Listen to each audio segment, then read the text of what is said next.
right, Brandon. This is one of my favorite parts is influencers, and when I speak a lot of times I talk about my grandfather who was from Kiev, my mom was from Kiev, my grandmother, my aunt, whatever, and they had accents. And anyways, he used to take me for walks in the park when I was 5. And one day I just asked him, I said, Zeta, how do you know all these people?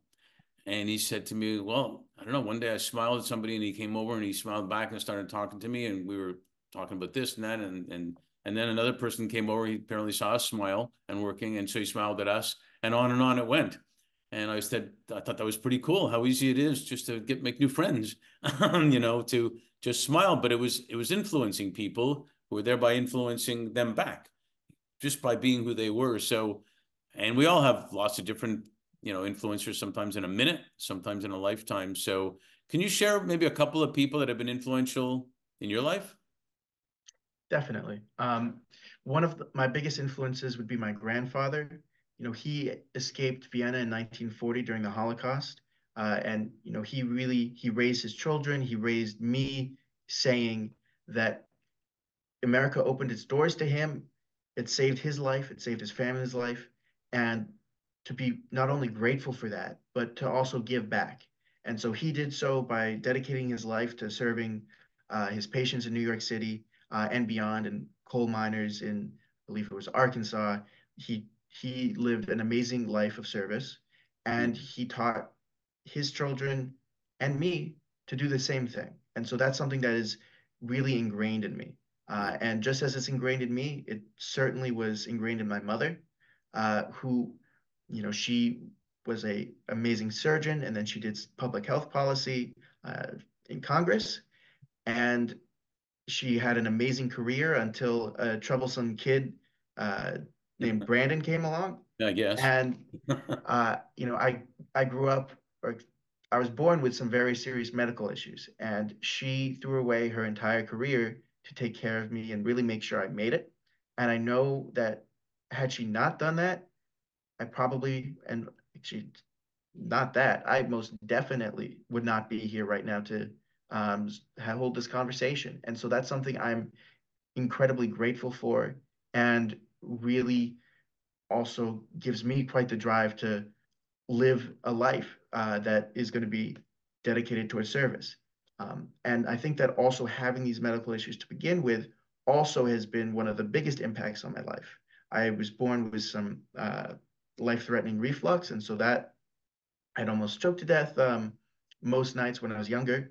Um, I have something called mitochondrial disease where my mitochondria has diminished function, cyclic vomiting, uh, like abdominal migraines. I've got the whole laundry list. And, you know, I've, so it's definitely been very hard. And I would say that I've always had a good life, but it's definitely, with all of that, been very challenging. And when I was younger, I sort of had this mindset that I will, I'm going to have a good life, but you've got a lot going on. So it's okay to miss out on a lot of stuff. Just, stay home and wait for your doctors to get some miracle medication. Once that happens, you'll go out and you'll truly live. And I had that mindset for a while until I went to this place called Camp Simcha, which is a camp for children who have very serious disabilities or very serious cancer. And so I went there like a little bit before I started high school. And while I was there, I met this kid named Moshe. Moshe, he had, I don't remember the name of his disability, but Mhm. it was something where as he grew older, he became more and more paralyzed. And so he went from being able to walk to being wheelchair bound. He eats out of a tube, he breathes out of a tube, he's not mobile. From the textbook definition, he's somebody who should be having a pretty bad life and shouldn't be very happy. Yet, anytime I'd ever talked to him, he talked about how he wouldn't trade his life for the world, how happy he is. Now he's actually a DJ in New York City. Like he is out there, he's living it up. And it made me really think about, if here's this kid who, by the textbook definition, is much worse off than I am, yet he's so darn happy and he's out there, then what is stopping me? And I realized the answer is nothing. And so once I came to that realization, I really spent the next few years of my life getting my mindset to that same point.